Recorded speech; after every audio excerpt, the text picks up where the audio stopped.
Our first scripture today is from Luke 14:12 through 24. He said also to the one who had invited him, "When you give a luncheon or a dinner, do not invite your friends or your brothers or your relatives or rich neighbors, in case they may invite you in return, and you would be repaid. But when you give a banquet, invite the poor, the crippled, the lame, and the blind, and you will be blessed because they cannot repay you, for you will be repaid at the resurrection of the righteousness." One of the dinner guests, on hearing this, said to him, "Blessed is anyone who will eat bread in the kingdom of God." Then Jesus said to him, "Someone gave a great dinner and invited many. At the time for the dinner, he sent his slave to say to those who had been invited, 'Come, for everything is ready now.'" And that one goes to 24. But they all alike began to make excuses. The first said to him, I have bought a piece of land, and I must go out and see it. Please accept my regrets." Another said, "I have bought 5 yoke of oxen, and I'm going to try them out. Please accept my regrets." Another said, "I have just been married, and therefore I cannot come." I think I might have done, nope, I kept feeling that I had 2 pages together, so forgive me. There's only one. So the slave returned and reported this to his master. Then the owner of the house became angry and said to his slave, "Go out at once into the streets and lanes of the town and bring in the poor, the crippled, the blind, and the lame." And the slave said, "Sir, what you ordered has been done, and there is still room." Then the master said to the slave, "Go out onto the roads and lanes and compel people to come in so that my house may be filled. For I tell you, none of those who were invited will taste my dinner." And the second scripture is Colossians 12 through 17. That is where I got the 17. Colossians 3:12 through 17. "As God's chosen ones, holy and beloved, clothe yourselves with compassion, kindness, humility, meekness, and patience. Bear with one another, and if anyone has a complaint against another, forgive each other. Just as the Lord has forgiven you, so you also must forgive. Above all, clothe yourselves with love, which binds everything together in perfect harmony. And let the peace of Christ rule in your hearts, to which indeed you were called in the one body, and be thankful. Let the word of Christ dwell in you richly. Teach and admonish one another in all wisdom, and with gratitude, and in your hearts sing psalms, hymns, and spiritual songs to God." This is the word of the Lord. Thanks be to God. Elias always set 2 more places at the table than he needed.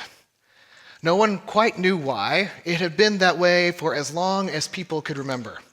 This long wooden table in the front room of his old stone house laid out like it was expecting company even on an ordinary Tuesday. Glasses shone in the light that crept through lace curtains. Plates sat in patient stacks. 2 extra chairs waited at either end, pushed in just enough to suggest invitation, but not expectation. "If anyone shows up hungry," he'd say with a shrug, straightening silverware that didn't need straightening, "better to be ready." Most evenings, of course, no one did. Elias ate his soup in the quiet, folded his napkin with care, and carried his dish back to the sink with the measured rhythm of someone who had made peace with the solitude. It wasn't a sad solitude, not exactly. He did have a small circle of friends. People nodded when they passed him on the street. The grocer set aside the good apples for him. The woman who ran the tailor shop knew his measurements by heart and his habit of wearing his coats until the elbows gave out. But the house was large, and the table was long, and there were more chairs than one man could ever fill on his own. One late autumn morning, as the air outside thinned into that crisp, bright kind of cold that makes everything sound clearer, Elias woke with a particular restlessness. It sat behind his ribs like a small bird, fluttering just enough to keep him from slipping into the habit of easiness. He made his tea, fed the cat, stood for a long time at the window, watching a few leaves finally give up their hard grip on the tree outside. The table was set, with its 2 extra places as always, and the chairs just waited. "Enough of this," he said to no one in particular. The cat blinked. He went to the drawer where he kept the things that still felt hopeful: good pens, thick paper, and a roll of ribbon. He hadn't used the ribbon in years, but it still held the memory of other hands helping him tie it. He sat down, uncapped the pen, and stared at the blank white in front of him. "They'll think I've lost my mind," he murmured, and then, without entirely deciding to, he began to write. "You are invited." The letters were wobbled slightly. When was the last time he'd written something by hand that wasn't a grocery list? He smiled at the unevenness of it and kept going. "To my house for supper, 1 week from Thursday, just after the sun goes down." He didn't try to make it sound fancy, and he didn't promise anything except a warm meal and a long table. He wrote the handful of people who came to his mind most easily, people he'd known for years, if not decades: the baker with the flour on his sleeves and kind eyes behind his glasses, the woman from the post office who never lost her temper, even when the line was all the way to the door, the school principal who wore tiredness like a second suit of armor but still remembered every child's name, the retired couple who had once hosted dinners of their own back when their stairs were easier to climb. 4 invitations, then 5, then 6, familiar faces and familiar stories. He stacked the cards, waited for the ink to dry, then tied them with the ribbon in a slightly uneven bow, and tucked them under his arm. "Come on," he told the cat, "we're going for a walk." The cat did decline. He stepped out into the cold, closing the door with his foot, and set off down the street. Delivering those invitations felt, at first, like slipping on an old coat he'd forgotten still fit. The baker laughed when he saw the card, wiped his hands on his apron, and said he'd been meaning to have Elias over anyway. "It will be good to sit at someone else's table for a change," he said. "Count me in." The woman at the post office turned the card over in her hands, a smile softening the lines on her face. "A proper address," she said, "not just a number on an envelope. I'll see what I can rearrange."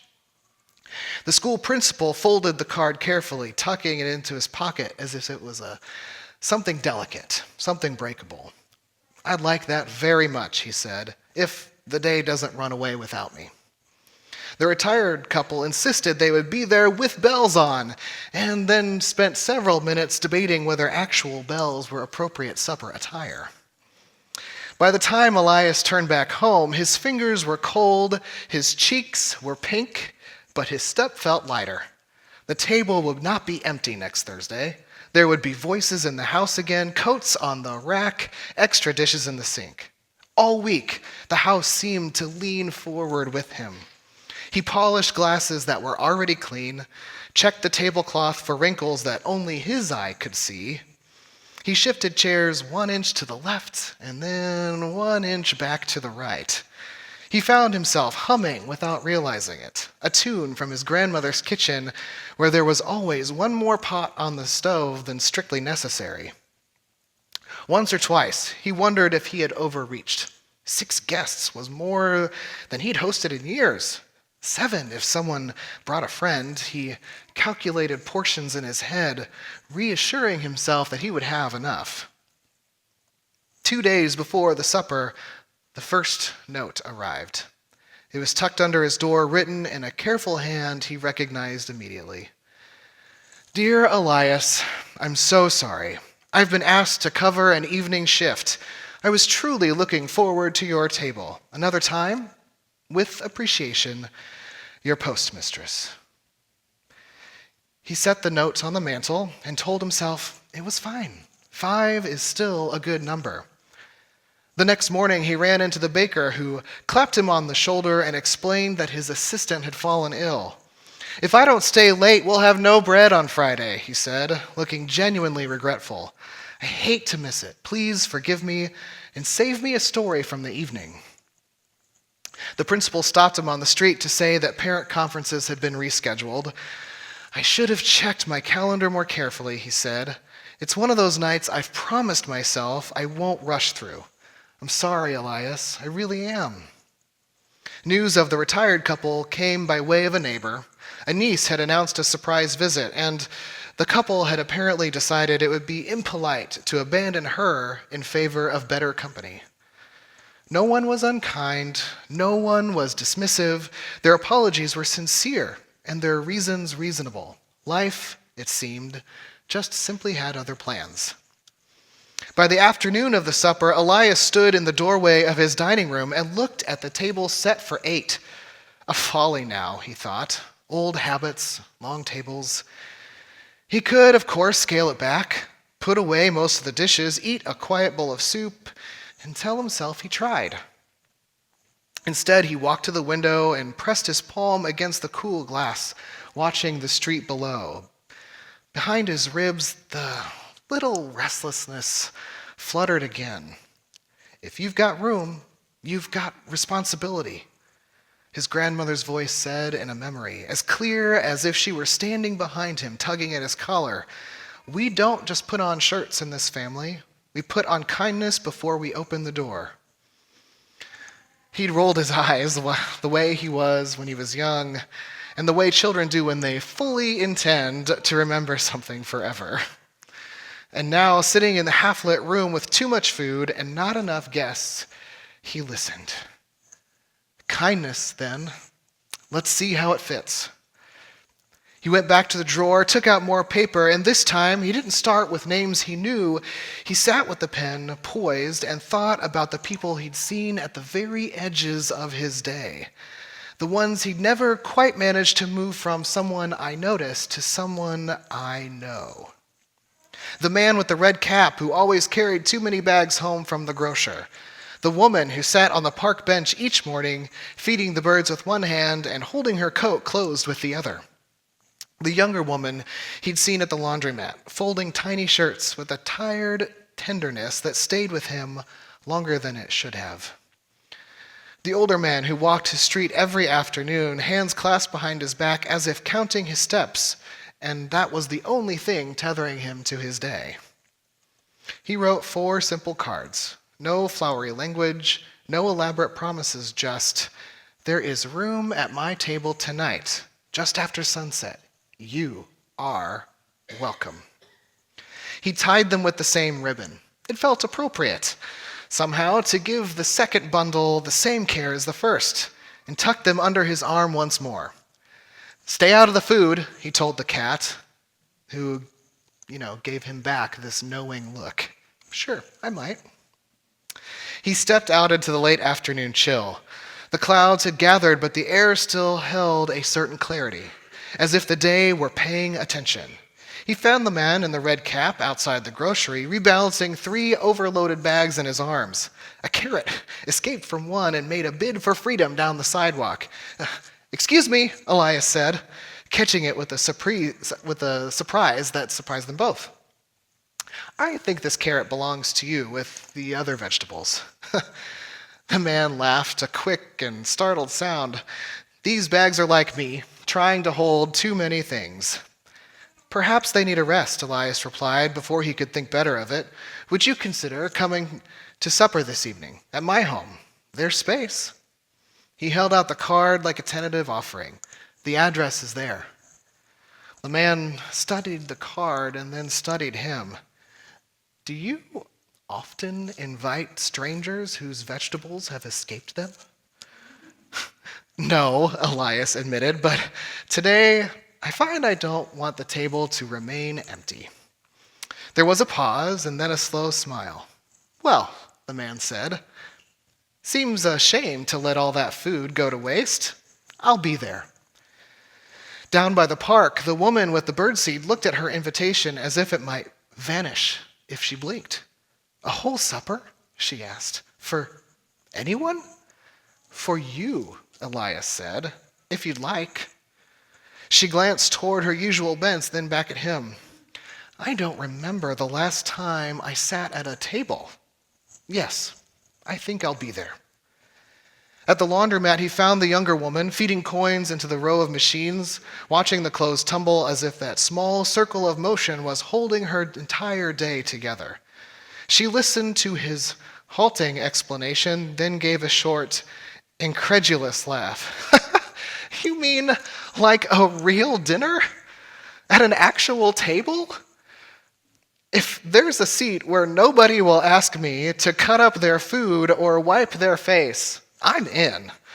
My oven and I are not on friendly terms." She tucked the card into her pocket as if afraid it might evaporate. The older man he caught on the corner halfway through his usual route. When Elias extended the invitation, the man's eyes filled with quick, startled tears. He blinked away before he could settle. I thought people my age were only invited to things where a sign-up was required. I'd be honored to be there.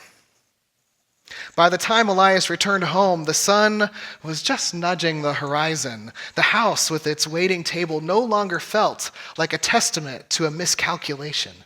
It felt like a promise. He lit candles, adjusted the chairs 1 inch to the left and again 1 inch to the right.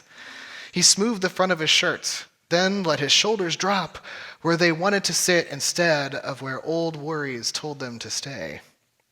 "We put kindness on before we open the door," he heard his grandmother once again.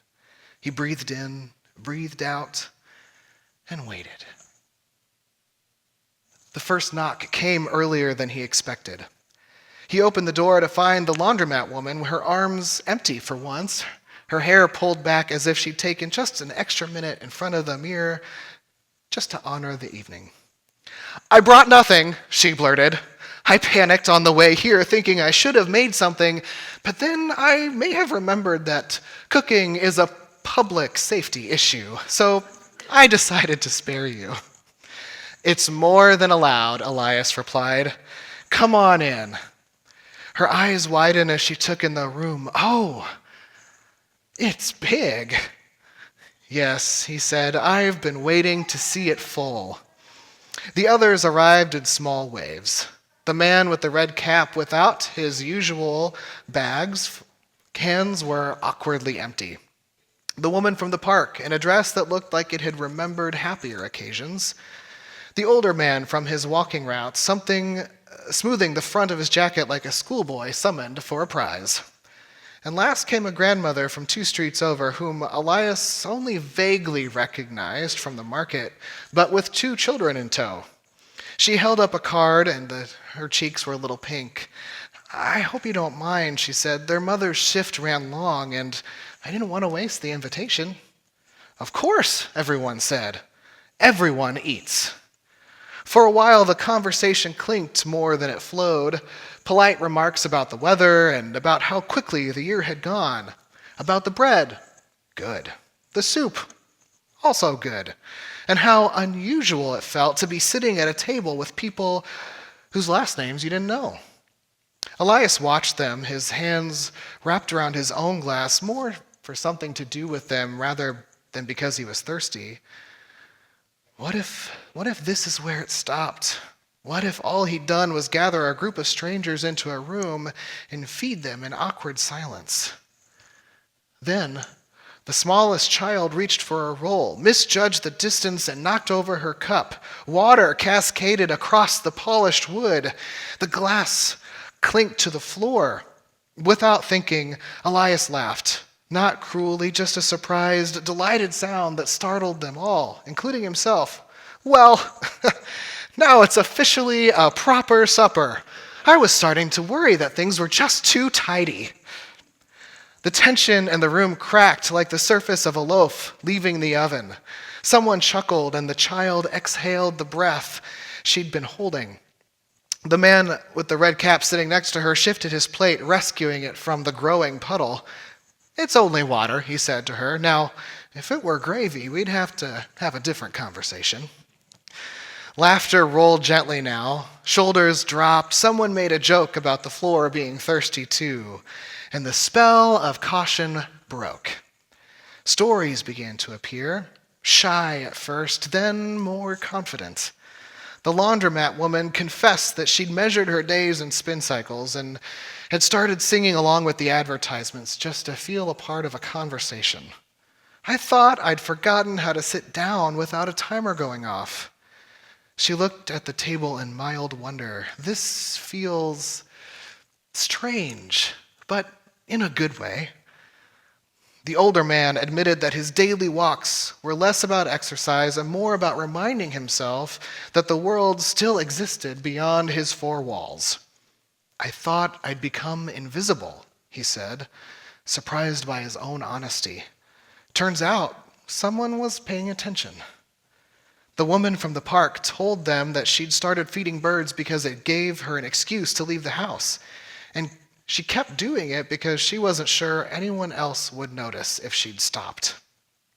I thought I was looking after the birds," she said, "but I think maybe it was the other way around." The man with the red cap traced circles on the table with one finger. "I've spent years running from one thing to the next, always carrying more than I could hold, always telling myself I'll sit down as soon as things calm a little bit. They never do, and I almost didn't come tonight because I didn't think I knew how to stop moving." "But you did," the grandmother said, nodding towards his empty hands, "and you put the bags down." "And look," one of the children piped up, "nothing exploded." They all laughed at that, including the man with the red cap, who pressed his palm flat against the wood as if anchoring himself on purpose. Elias listened, feeling something inside himself unfold like a napkin shaken open. He had set the table, yes, but he had also cooked the food, and he'd also ironed the napkins, and then he realized that the real feast was happening in the spaces between sentences, between courses, in the way people leaned towards one another with a curiosity that they hadn't had when they sat down. And somewhere in the midst of it all, he stood to refill a basket and caught a glimpse of himself reflected in the darkening window. His shoulders were relaxed. His mouth had settled into a smile he didn't have to try to hold in place. His eyes looked less like someone watching a performance and more like someone fully present in the scene. He looked, he thought with a trace of surprise, like a man wearing something new. When he set the basket down, the woman from the park studied him for a moment. "You seem different," she said. "Has anyone told you that?" "Different how?" Suddenly self-conscious and genuinely curious. "Lighter," she said, "as if you've been carrying something on your own for a long time and just now realized that there are other hands to help." "It looks good," the older man said. "Whatever it is, keep it." Elias glanced down, smoothing his shirt as if that might offer a clue. I suppose I did put on something else this evening," he thought, and said out loud, "I decided that if I was going to open the door, I might as well stop worrying." "Well, your welcome looks good on you," the laundromat woman said. "Better than most I've met." He felt the words land with unexpected force, like a key turning a lock he didn't know was there. The meal lingered, dishes were passed and repassed. The children created a very serious game of how many times a bowl could travel the full length of the table before finally someone would say, "All right, who actually needs this food?" No one left early. No one checked a watch in a way that made others feel uneasy. The world beyond the walls kept moving, of course, as it always does. But for a few hours, the table held its own small universe, a place where time stretched just enough for everyone to breathe. When at last the plates were cleared and only crumbs and candle stubs remained, the guests did not rush to the door. They sat in a shared, contented quiet that was neither awkward nor empty, just full. "You've given us more than a supper," the older man said, his hand resting on the back of his chair as if reluctant to let go. "I can't quite name it, but I feel maybe taller. You've given me an evening where the clock didn't boss me around," the laundromat woman said. "That alone feels miraculous. You've given me proof that I am, in fact, not invisible," the woman from the park said, smiling into the soft shadows. "I've been seen fully, and that I will hold close to my heart." "And you," said the man with the red cap, looking directly at Elias, "have given yourself something too, though I suspect you'll only realize it once we're gone." Elias thought of his long habit of setting 2 extra places, of the many evenings when the chairs had remained politely empty. He thought of the first invitations declined for good reasons by good people. He thought of the second invitations offered from a different part of himself entirely. "Yes," he said quietly, "I think you're right." Coats were fetched, hands were shaken. There were small, clumsy attempts at thanks that all felt too small for what the night had given them. The children hugged him with the full force of young arms. The grandmother promised to return the favor someday. One by one, they stepped back out into the night, each carrying something less heavy than what they'd arrived with. When the last latch clicked and the house settled into its familiar creaks and sighs, Elias did not feel the old ache of emptiness return. He walked back to the dining room doorway and took in the scene. The candle wax cooled in soft drips, the slightly askewed chairs, the scatter of crumbs where hands had reached and glasses had tipped. The table no longer looked like a piece of furniture waiting for its purpose. It looked used, alive, as if it had been what it was meant to be. He ran his fingers along the groove in the wood, feeling the memory of the evening linger. The word that rose in him was not loud. It did not arrive as a command or a requirement. It was more like a quiet, steady acknowledgement that something had shifted, not only around the table, but inside him. Thanks. Not the perfunctory kind he'd written at the bottom of notes, not the automatic kind he'd murmured in shops. This was different, deeper and wider, less about being pleased and more about recognizing that life, even in its ordinary, impractical way, was worth showing up for. He didn't say it out loud because he didn't have to. It hummed in him like a song he'd only just learned but somehow already knew. In the morning, he knew he would set the table again, 2 extra places at least. There was no guarantee anyone would come, but now he understood. The practice of making room had already begun to change him. There was, he thought, no reason to stop now. We're not told whether Elias ever heard those words from Paul, written to a church and a town most of the empire had forgotten. As God's chosen ones, holy and beloved, clothe yourselves in compassion, kindness, humility, meekness, and patience, and be thankful. Let the peace of Christ rule in your hearts, to which indeed you were called in the one body. But if Elias had, I imagine he might have smiled in recognition. Clothe yourselves, not with perfection or with forced cheerfulness, but with compassion, kindness, a readiness to make room. Jesus' parable about the Great Banquet, that story of invitations politely declined, of a host who refused to let empty seats go to waste, who widened the guest list instead of shrinking the celebration, doesn't feel so far from Elias's long table either. Gratitude, in the language of our faith, is not just how we feel when good things happen. It's a way of living that leans forward, a way of dressing ourselves before we answer the door, a way of setting more places than we think we'll need, trusting that grace has a habit of bringing company. This week, you may or may not host a feast.